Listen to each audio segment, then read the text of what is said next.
Yun guys, natay client umaabot karong Huwebes. So ato na ning istinsilon daan ang atong design sa client nga iyang design. So mao ni iyang design, bali dragon.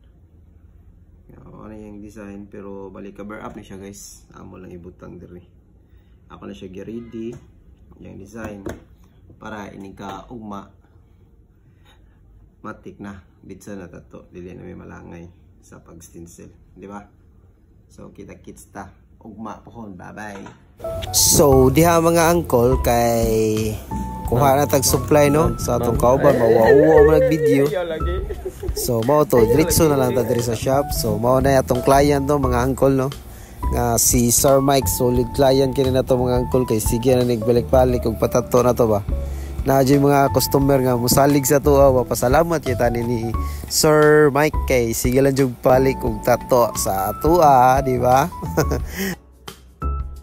Sa inana ato sa jug paningkamutan nga manindot ilang tato. So bali atong trabahoon karon mga angkol kay cover up mao ni yang old tattoo na 15 years old pa siya ni mga angkol. Then mausan niya akong gitrabaho before sa iyahay. Cover up gyapon ni mga angkol na bio-organic ba. So karon ang style sa iyang gipa-cover up kay dragon nga pina 3D ba. So bisag isod kayo paningkamutan gyapon na nato mga angkol nga manindot yang tato. Bali dire gyapon ta magtato mga angkol sa S Guns Tattoo Cebu. Kani sila nagyapon i-supply dire mga angkol, pwede ra gyapon mo mopalit kung kinsa tong ganahan mga mopalit. So nasad sila i-glide Incrop Pro mao na atong gamit dira mga angkol. Incrop Pro napod sila mga needles kumpleto gyapon na sila mga angkol. Bisag unsa nga klase nga supply unsa may gihuwat ninyo palit na ara gyapon ta mo palit mga angkol kung unsay mga needs nato nga gamit sa tato. So na diha mga angkol na nata sa tunga-tunga no, hapit na ta mahuman, hapit na. So dira ato na lang gi shortcut kay murag taas-taas na gid atong nahimo nga video. Wala ato na i-shortcut kay bisag di na makawat inyo na nag-skip ba. Dila niyo tiuso na tong video nga gihimo. So diha ato ra gyapon i-fast forward mga angkol atong video para mahuman na ta ba. Diha highlights na ta mga angkol, merong sakit-sakit na mga angkol ba. Bisag sakit ta na sa mga sis Boss Mike. So diha mao na ni atong finished product mga angkol.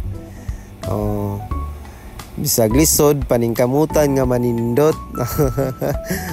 Na pinagawas-gawas nga kuko, pinakambras-kambras ba.